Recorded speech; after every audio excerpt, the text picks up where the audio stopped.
Ladies and gentlemen, thank you so very much for tuning in.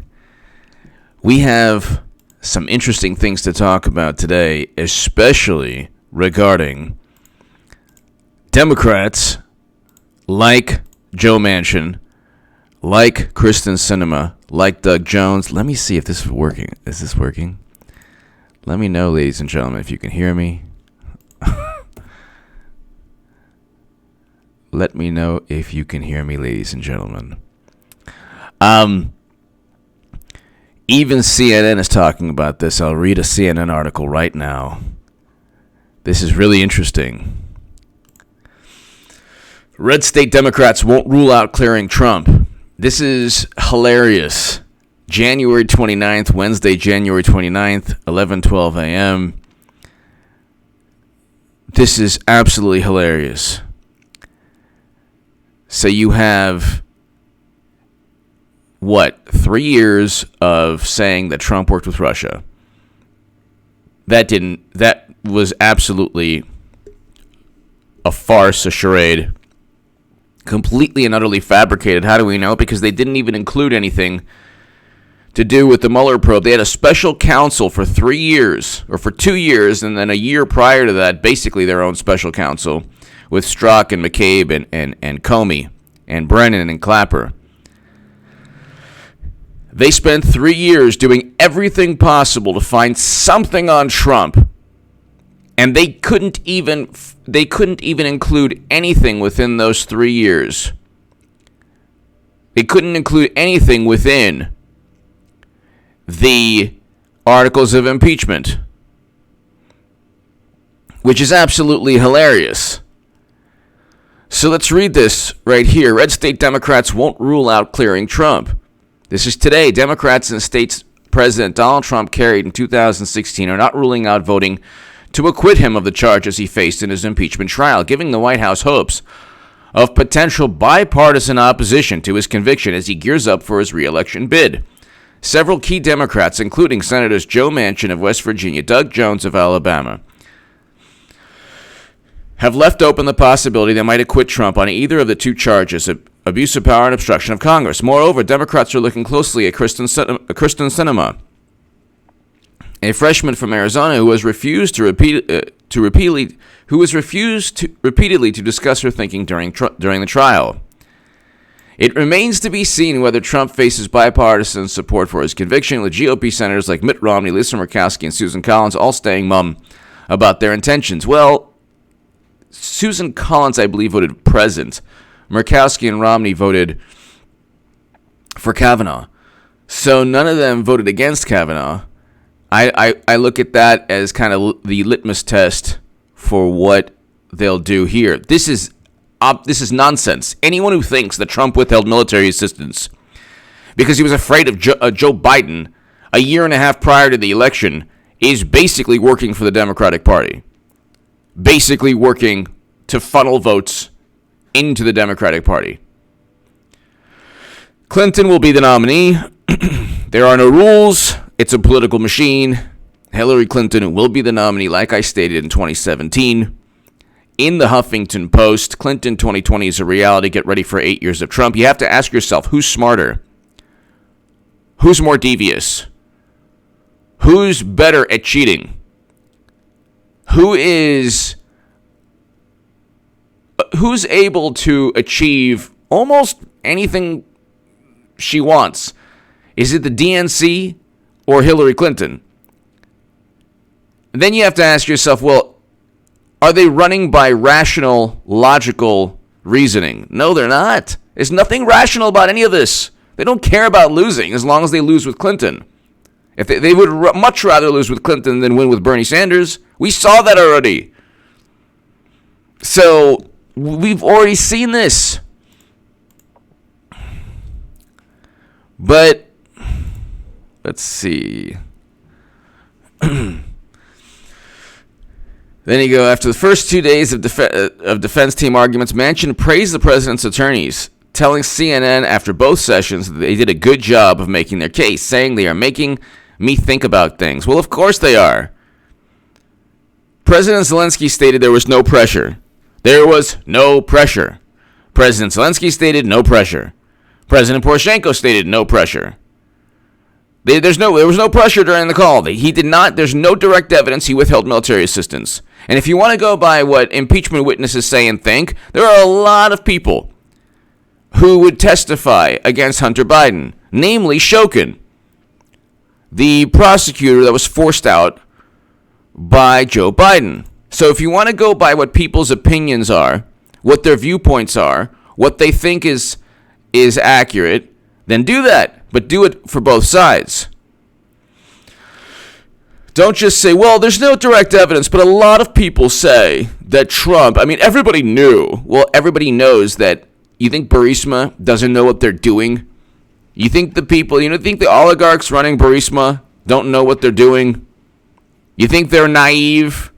The question is, why was Hunter on the board of Burisma? Why?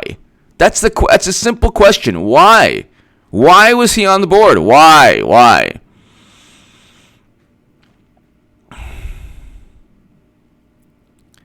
While the senators say they are still undecided, there is an expectation inside the Capitol that perhaps one or more of these Democrats could defect, potentially even splitting their votes, voting to convict on abuse of power and acquit on obstruction of Congress. That's similar to the split votes by freshman Democrat Representative Jared Golden of Maine over the articles of impeachment in the House. Asked Tuesday if Democrats made their case that Trump obstructed Congress, Manchin said, "I'm still evaluating that." You think these politicians, these lifelong politicians, you think Joe Manchin, you think these senators, you think they got to the Senate by being naive and honest and, or I should say, without addressing a political calculus? So I'm still thinking about that. Nobody's thinking about anything. They know it's all they know it's all a farce. All of them do. All of them know this. All of them. They all know this is nonsense. When they say they're thinking about it, they're trying to see. This is the thing. How often does the entire country watch the Senate? Not often. Not often. They're not usually passing through legislation. How many bills has Trump vetoed from the House? Or how many Medicare for All bills have Republicans blocked in the Senate? How about none? You want to know how they're all lying, all the loudest voices on the left? Why hasn't the House of Representatives passed the Medicare for All bill? Because they don't care about Bernie Sanders voters. They do not care at all. They are utilizing the left, whether you're a socialist or an anarchist or a Bernie Sanders voter or a Jill Stein voter. They're utilizing the entire left because they have no movement. The Democratic Party used to be called a tent. It was a tent where all these different people were, within this conglomerate of different views, but all on the left. And they would just eventually vote Democrat. They don't care about policies. That's why you're not getting an abolish ICE bill. That's why you're not getting a Medicare for All bill. That's why you're not getting a Green New Deal legislation. Why isn't there legislation? Anyone want to know? Why, if the sky is falling, isn't there legislation? The reason is because they're not interested in legislation.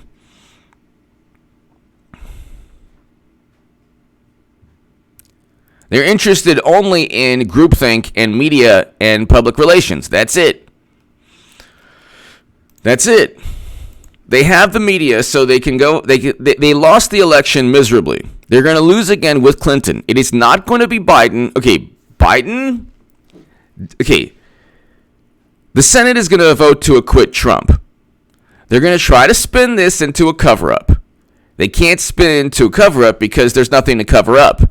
It was military assistance that President Obama didn't even give. It was lethal military aid. They eventually got the assistance without precondition. You have 5 or 6 diplomats who don't have direct knowledge that Trump withheld military assistance because of the No Malarkey bus tour. Then you have Bolton's book. Why don't people just interview Bolton? He exists. Just interview the guy. I mean, this is an unpublished manuscript, and everything is so absurd. It's like a breakthrough revelations from John Bolton's manuscript. It's like, what? Why don't you just ask him? He doesn't even need to be under oath. He could be on an ABC interview. Tell him, give his thoughts. He's not going to say that he has any direct knowledge that Trump withheld military assistance, because they're going to ask for proof. Trump, even if he said, if Bolton said, I heard Trump say that he was afraid of Biden and he wanted to interfere in the election, and that's why he withheld the military assistance to pressure Zelensky, Trump would simply say, where's the proof of that? Where's the proof? Then it would be like, well, I trust Bolton. Well, good. I trust Trump. That's what's called hearsay and gossip. That's why you should never live your life based on hearsay and gossip. Never, ever, ever. You should never live your life based on hearsay and gossip.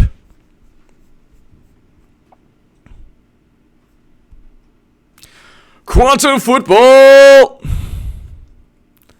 Do you think Feinstein acquittal vote talk was a ploy to have Adam Schiff a replacer in the Senate soon? I don't think so. I think that quantum football. Thank you. I think that basically what's going on is that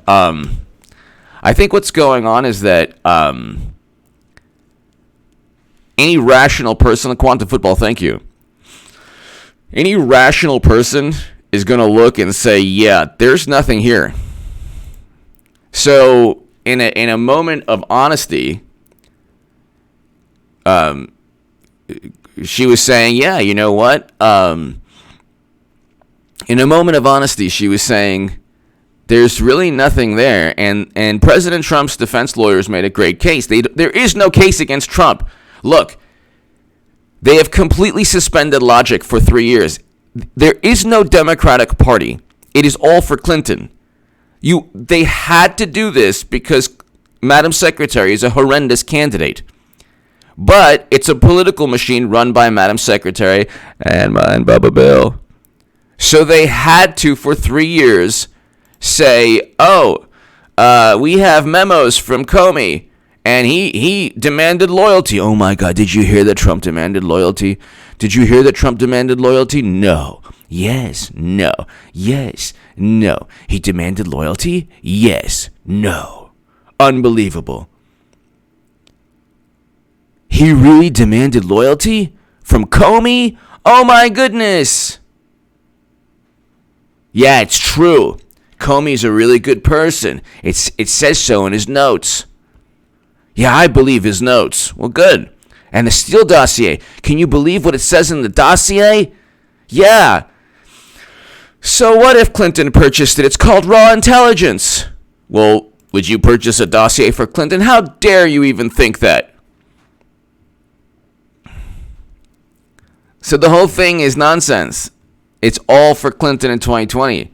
There is no such thing as filing dates for Clinton. It doesn't exist. There is no political party called DNC. We already saw this.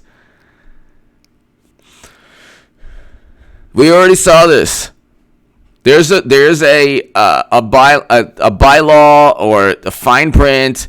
If Bloomberg suddenly drops out, then Clinton can take a spot and then take his filing applications for different states. Who knows what else? Who cares?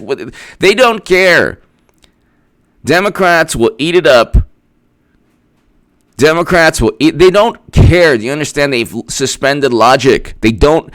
If they blamed Russia for 3 years because they cheated Bernie Sanders, don't you think they're capable of doing anything?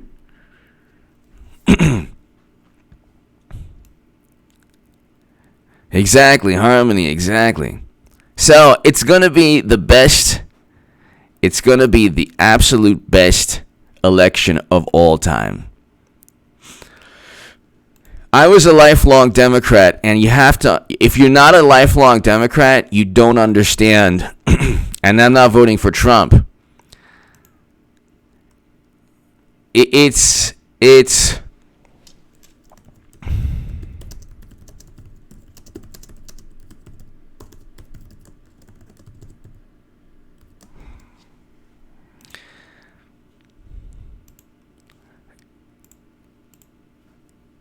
listen, when you are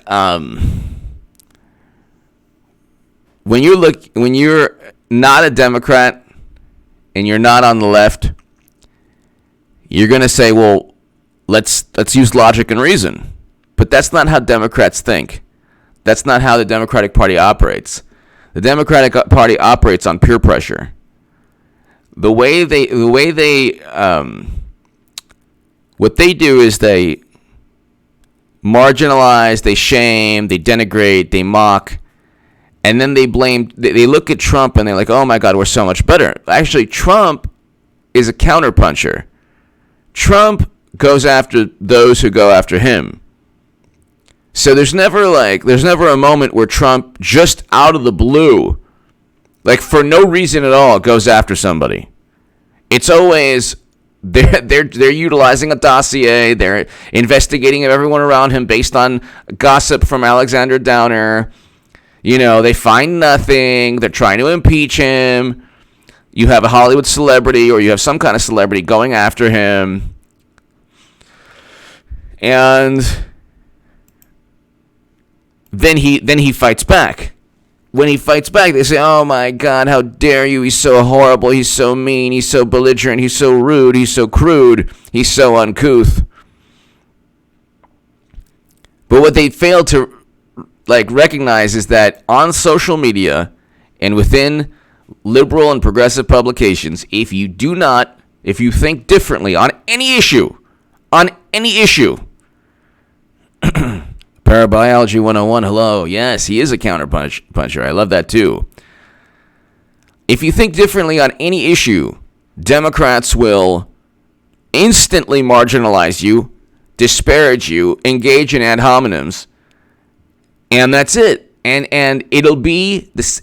You can have people who will be in a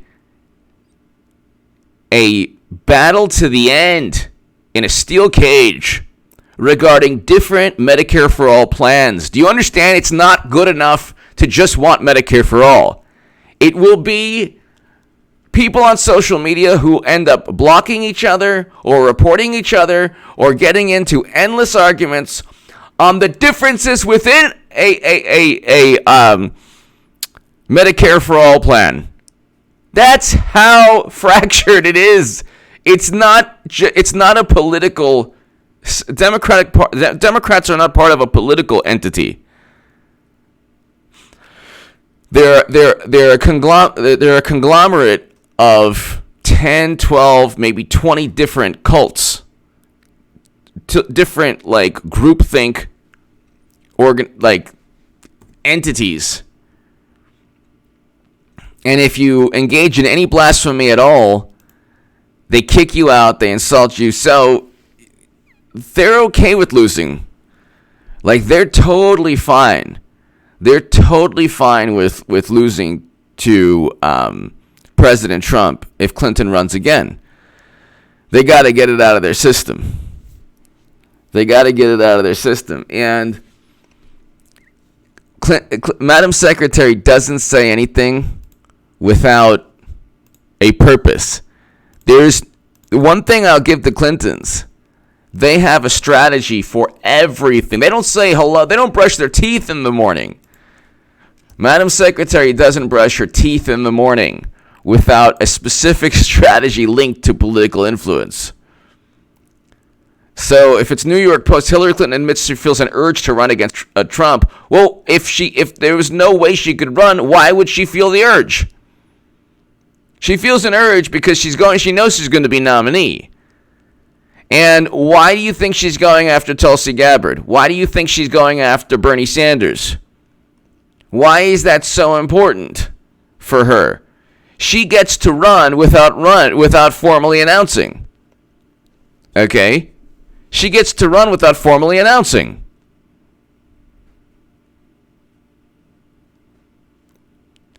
And then you get this impeachment, they keep saying, oh my God, he's impeached.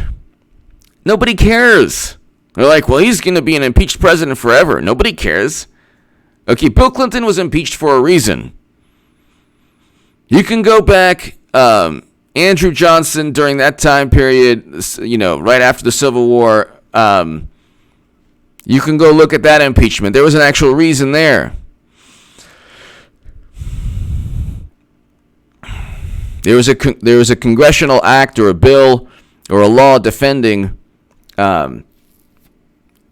preventing the firing of the Secretary of War, and he did so anyway. But see, the thing is, with Watergate, even though he wasn't impeached, and he just resigned, with Watergate, there was a break-in.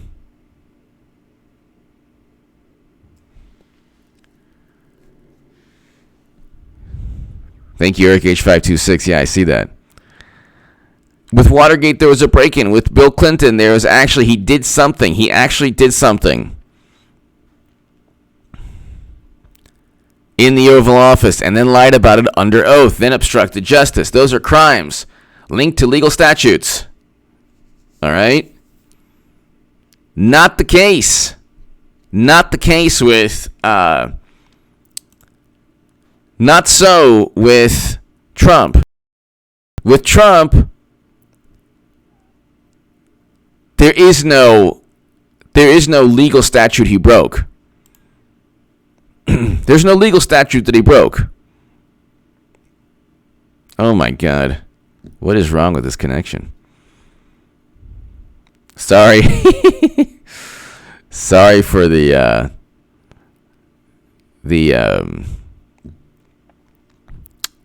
poor video quality. Guess the connection is not as strong as I would like. But there's going to be at least one Democrat. I would say Doug Jones. And Joe Manchin. I would say Doug Jones and Joe Manchin.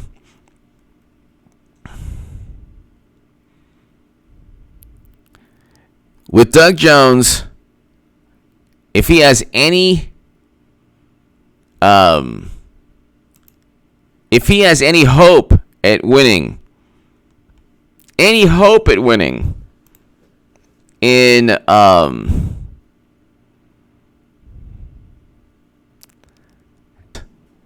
last night,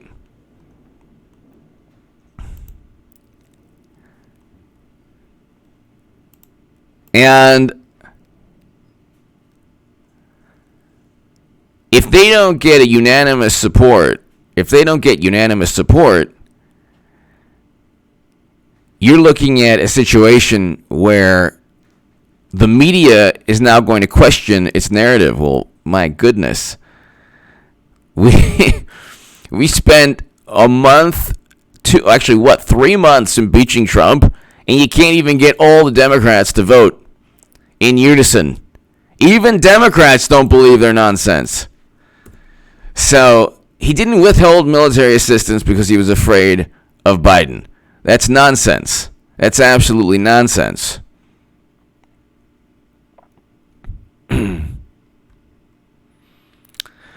Well, you know what? In Los Angeles, it is very windy, so who knows? There's probably like something going on with... Oh my God, here we go. I might have to redo this. I might have to come back, ladies and gentlemen, a little later today. Because the... Oh, is it working now? All right, am I back? Let me know if I'm back.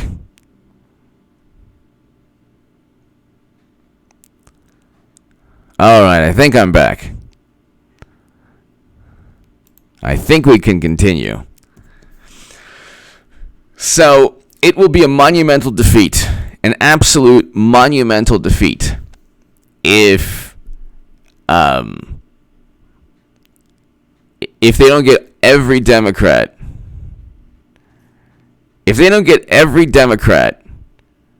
to vote alongside Pelosi and Schiff and Nadler, then you have a situation where media has to go into overdrive. Media has to backtrack again. And media has to explain why red state Democrats didn't vote. And that's also a huge message to the rest of the country. Like, oh, okay. Even Democrats aren't unified against Trump. So maybe Trump isn't that bad. So independents will look at this and say, okay, even Democrats were not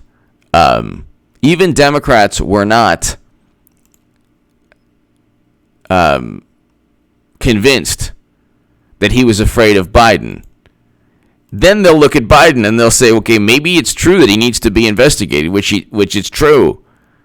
You get $3.5 million to be on the board of directors for doing nothing. For doing nothing. By the way, Clinton's running again and she'll be the nominee. Let's just,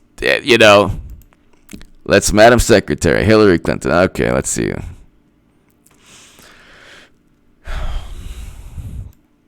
Let's look at the Twitter. Madam Secretary.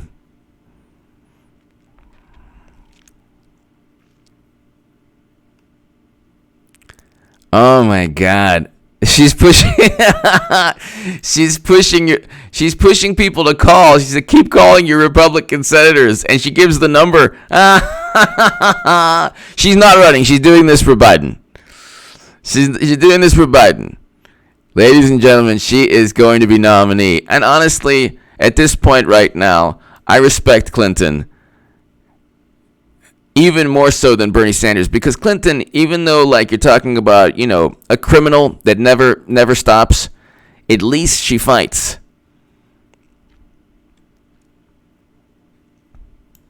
At least Bernie doesn't. Bernie's like, oh, sorry about that.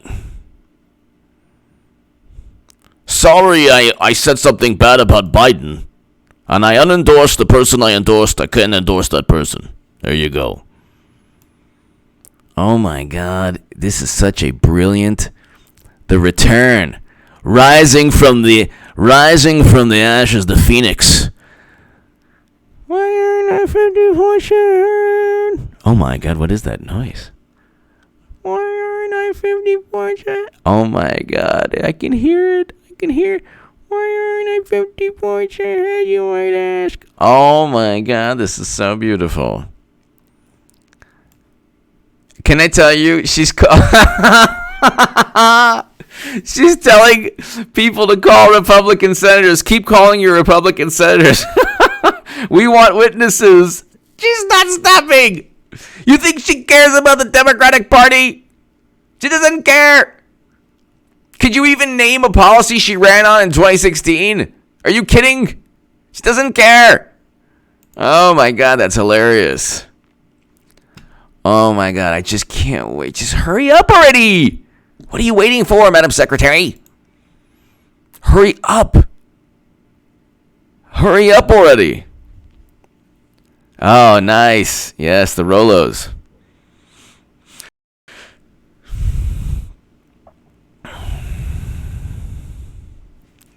The best part will be the 1 or 2 weeks. Not even. It'll take 1 week. Oh, Eric H526, I would, but I think YouTube has weird policies now with live streams, so I don't even want to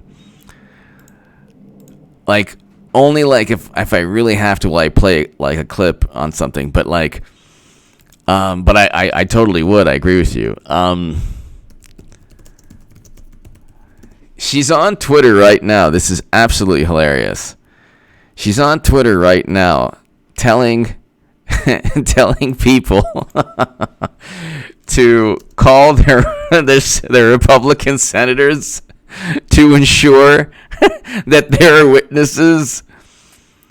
Oh my God, that's so great. That is so fantastic.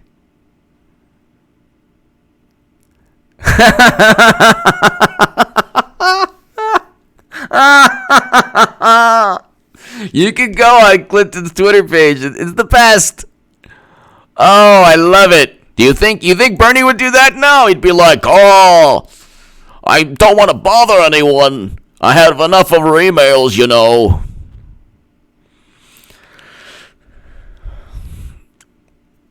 Oh my God, that's so great. So, yeah, it's gonna happen. I think that, like, I really, really, really, really think that if you, if Bernie doesn't win Iowa, which will be, I don't see him winning Iowa because you know what? They'll cheat him again. And Iowa, you could definitely cheat in Iowa. Let's look at the coin flips. Then you get, no, Bernie didn't win. No coin flips. Let's see, Bernie. No, Bernie didn't lose the coin flips. They always get that. No, coin flips didn't win Iowa for Clinton. Fact check NPR. Let's say, no. Hillary Clinton got lucky Monday night. Very lucky, but not for the reasons some are alleging. Some have attributed her squeaker of a victory over Bernie Sanders in Iowa Democratic caucus to an improbable lucky streak of tie-breaking coin tosses. It's been reported that as many as 6 sites where ties were decided by a flip of a coin, and Clinton won every single one. The odds of that happening are 1 in 64, or less than 2%. What's more, that gave her just slightly more than her margin of victory over Sanders, 4 delegates. That makes you go, indeed. Here's the proof. Watch one of these coin toss tiebreakers in this video taken by... Yeah, but this is hilarious. They don't realize the power of Hollywood, of movie magic. They show a clip of one of the coin flips. You have no idea how many times they flipped the coin to get to that. Okay, except that doesn't tell the whole story. In fact, there were at least a dozen tiebreakers, and Senator Sanders wanted at least a handful. Oh my God! The Iowa Democratic Party official told NPR, an Iowa Democratic Party official,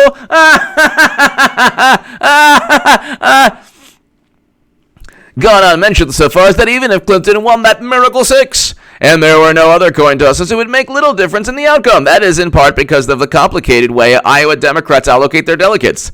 Oh my God. Oh my God. Oh my God. It's going to be so fantastic.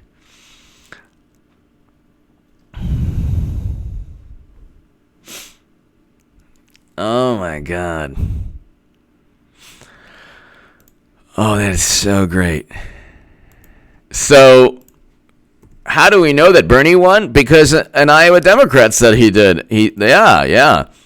Gone unmentioned so far is that even if Clinton won the Miracle 6, and there were no other coin tosses, it would make little difference in the outcome. That is in part because of the complicated way Iowa Democrats allocate their delegates.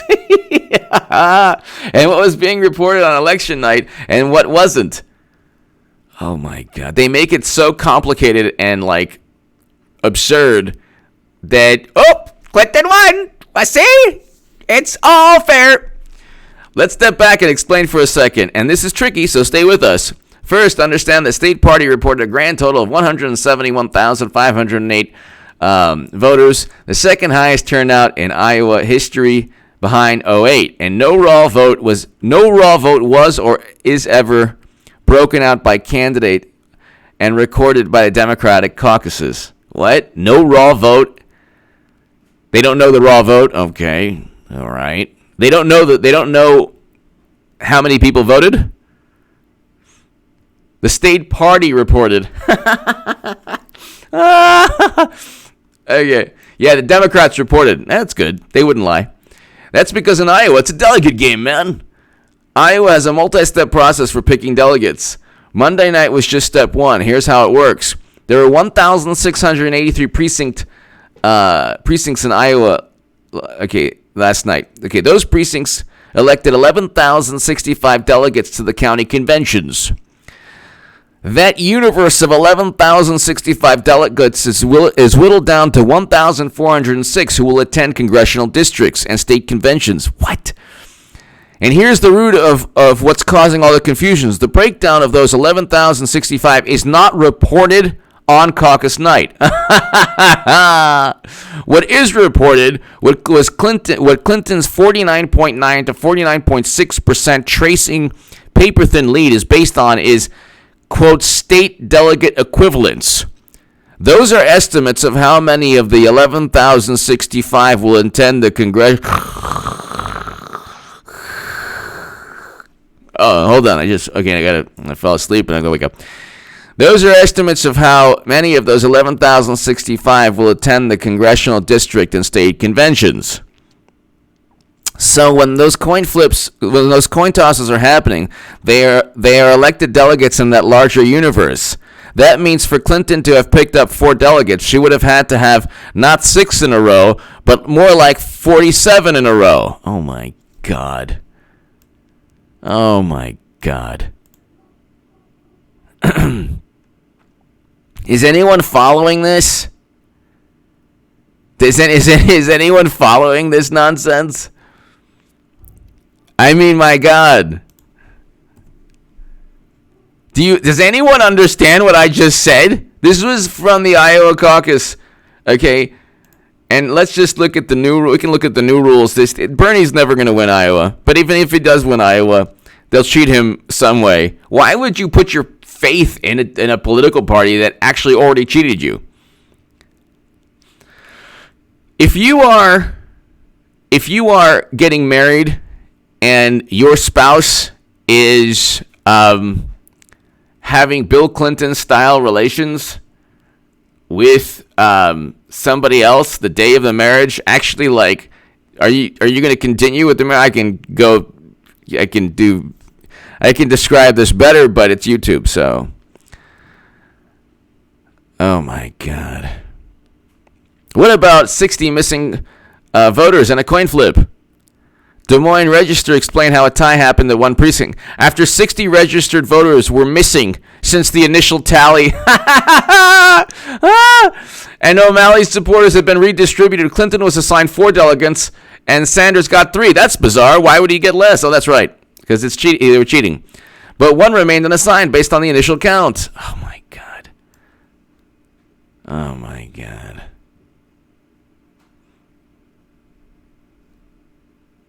This is so funny. This is so hilarious. So,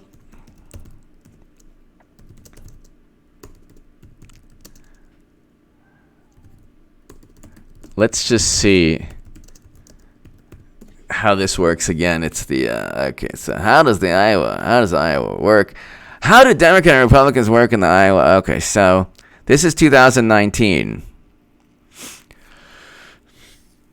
Democratic caucus picking a candidate, becoming viable, realigning, determining delegates.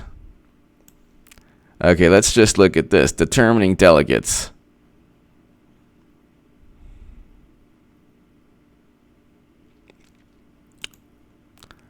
Iowa caucus. Okay. The extremely small number of votes it will take to win Iowa. Explained. Let's look at Vox. They're always very objective and never leaning towards the Democratic Party. All right, so this is how Bernie will get cheated because it'll be so convoluted. Let's see how Bernie gets cheated. Okay. The winner of Iowa, this is 2019, November 13, and why it's so hard for them. Okay, the extremely small number of votes it takes to win the Iowa caucus, explain, and why it's so hard to get them. This is how they'll cheat Bernie. Okay. The winner of Iowa's Democratic presidential caucus will likely draw in less support than a competitive congressional race in the state. That makes a lot of sense. Oh, yeah, that's really good. They're definitely not cheating. Clinton will definitely not be the nominee because they're very, very logical. Of course she'll be the nominee. The winner of Iowa's Democratic presidential the winner of Iowa's Democratic caucus will likely draw in less support than a competitive congressional race in the state. Okay.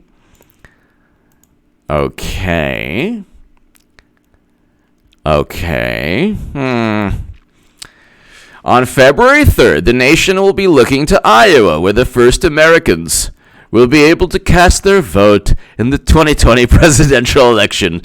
Beware of Putin! But if the field of 17 candidates stays that stacked, the winner could walk away having only received the support of 40,000 to 50,000 voters statewide. Fewer people than live in Dubuque, Iowa. Okay. Let's see how this works. Maybe the top candidate ends up with 20% because you've got 6 strong candidates. 20% equals 40 to 50,000 votes. In some ways, the math means the race is up for grabs. Okay. It's a relatively small number, right? It's the size of a sort of a medium-sized town. Political science professor. Okay. In congressional elections, winners normally have more than 100,000 votes.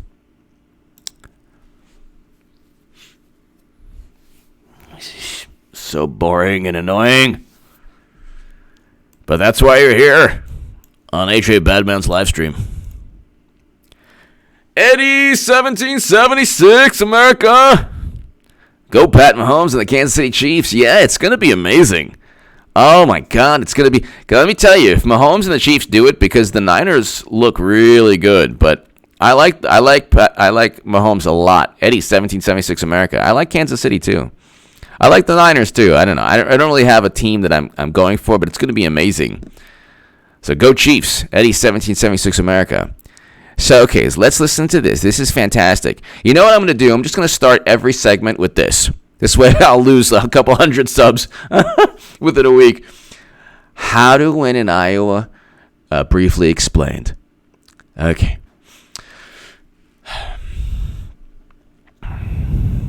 Participating means physically congregating with people that support the same candidate. If a candidate fails to gain the support of at least 15% of attendees in the room, that candidate is cut from running, and their supporters have one opportunity to realign themselves with a different candidate.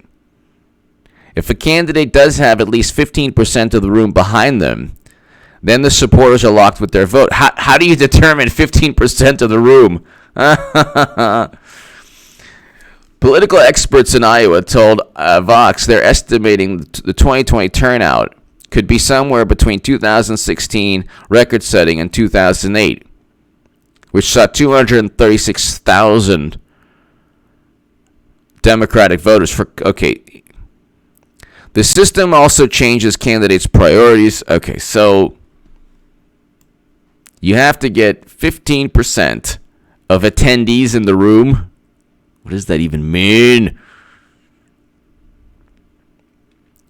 The campaigns on the ground will tell you that Iowa's are about organizing the way different. Okay, so, but this is not explaining how. This doesn't explain how.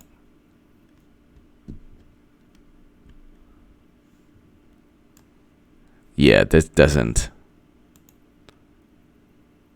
An illustrated guide to Iowa. That didn't say. Precinct. All across Iowa, Democratic voters will gather at sites, church basements, school gymnasiums, even living rooms. Yeah, Bernie won't be cheated there.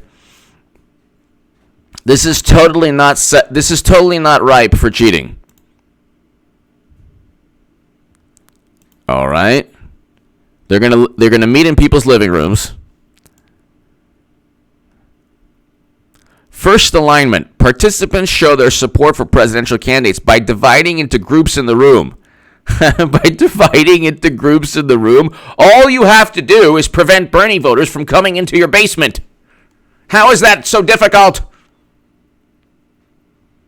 Oh my God. This is actually an amazing Politico interactive map. Oh, this is great. It literally divides candidates into people within a room. This is so great.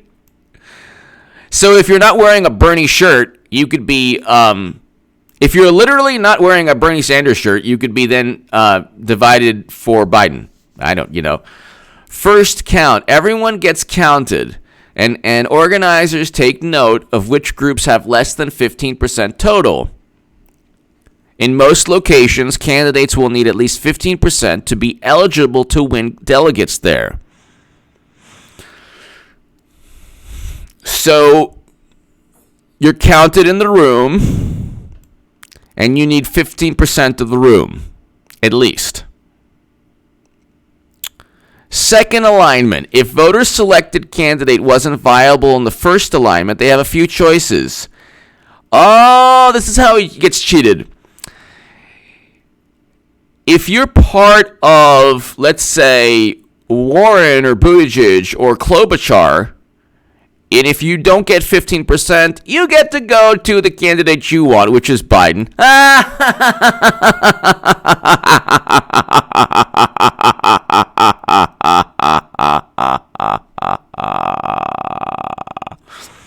Second alignment. If voters selected candidates wasn't viable in the first alignment, they have a few choices. If there's another candidate they like, they could join that group.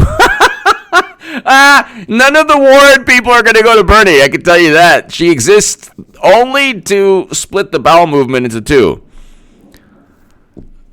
Alternatively, they could try to persuade other voters from non-viable groups to join their group. Oh, that's totally not made for cheating. Though they run the risk of falling short and not having their votes contribute to the allocation, and voters can also stay undecided or choose to sit out the second alignment. You'll be getting an oil change also. Do you see what's going on? So I found out how they can cheat. Oh my God. Poor Bernie. Poor Bernie. This is how it works, okay? This is here. You can go into here's Politico, okay?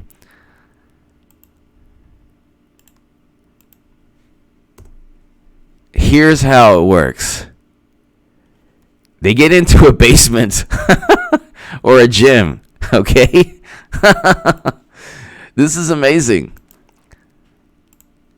They say, okay, raise your hand if you're for Bernie. Raise your hand if you're for Biden. Raise your hand if you're for Warren. Raise your hand if you're for Klobuchar. Raise your hand if you're for Buttigieg. Raise your hand if you're for, somebody else.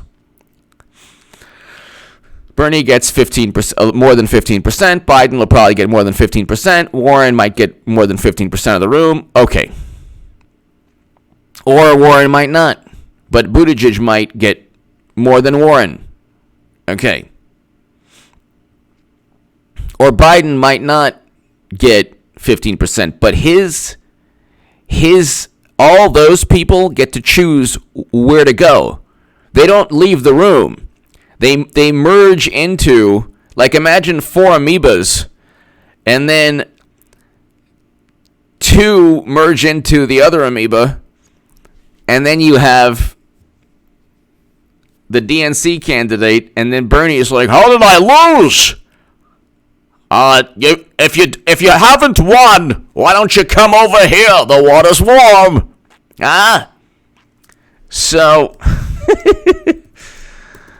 So if you're not chosen, if your candidate, let's say Buttigieg or Warren or Klobuchar, so you have all of these candidates aside from Warren, Bernie, and Biden. They don't get 15%, but they have to then pick somebody. And if you're not already voting Bernie, then you go towards the other person, and the other person will just get all. So if it's Biden, he'll get all of Warren's voters, all of Buttigieg's voters, all of everyone else's voters. And eventually, you'll just get more voters in a basement than Bernie. So Bernie can come in with 20% of the basement or the gym, but because all the other candidates that lose, their voters have to pick somebody, they'll morph into Bernie's competitor at that moment. So let's say it's Bernie and Warren, or Bernie and Buttigieg, or Bernie and Biden. All of those voters, the majority of whom, if they wanted Bernie, they would have voted for Bernie. So there's no in between. You're either a Bernie Sanders supporter or you're not. So that's how they'll cheat Bernie in Iowa. Does that make any sense? This is amazing. And this is hilarious too, because it's like, why would you allow people to just go to another candidate in a room? Oh my God, this is so great.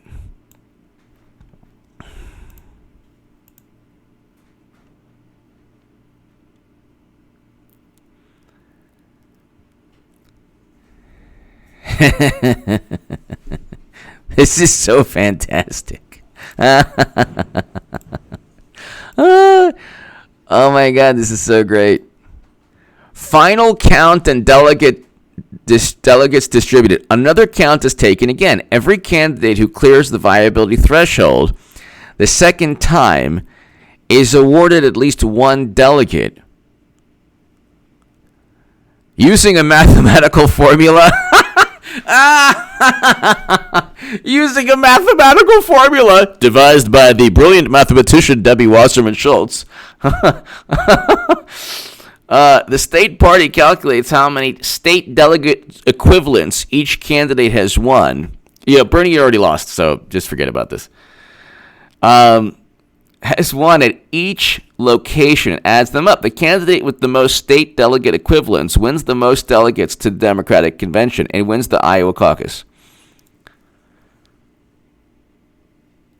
Using a mathematical formula, you get the state delegate equivalents, and then whoever gets the most state delegate equivalents wins.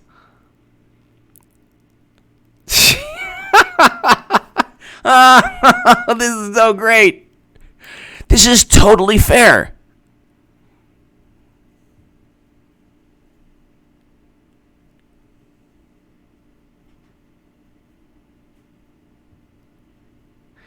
She'll support those running. How? By calling Tulsi Gabbard a Russian operative? Clinton is just paving the way. There's no support. She said, how is she supporting Bernie? She said nobody likes him, and she's blamed him for losing. Then she called Tulsi Gabbard a Russian operative. Tulsi suing Clinton for $50 million. So she's definitely not supporting, but she has to say that. She has to say that. This is so fantastic. This seems cumbersome. Why bother at all? Many states have ditched caucuses in favor of primaries, which are quicker and cheaper to hold. Because largely they require people to show up in person, the process could disadvantage shift workers, the sick, and others who may not be able to spare time away from work. Oh my God, this is so funny. So that's basically how they're going to cheat. It's pretty interesting, actually, when you think about it. They devise rules meant for cheating, and then they say, "Oh, gosh, he almost won. It's too bad." Well, at least it was fair. This is how they run elections, the way they run investigations. Like, we looked, we couldn't find anything, honestly. It's like, well, the bodies are actually stacked up. Why don't you look over there? We couldn't find anything, sorry. Gosh, we tried, 100% she's running, 100%. She said, Clinton says things to say, look, Clinton, the whole game is to pretend that she really cares. Why would she still be talking about running on January 29th? She never stops saying she's going to run. And then she says, but I don't really want to. Support the candidate. But I really want to urge to run. I'm going to help everybody. It's a game. Because she knows people are petrified, so she gives them a little, a little treat at the end of the admission. Yeah, I'm running. All right, ladies and gentlemen, thank you so very much. To my super chat, thank you. I will be back with an upload in a couple of hours. And ladies and gentlemen, God bless. Thank you so very, very much. I might do another live stream. We'll see. I'll definitely do one this evening, but I might do one again in a couple of hours. I'm not sure. But give me your thoughts below to my super chat. Thank you, everyone. Thank you for dealing with the technical issues. And thanks, everybody. See you very soon.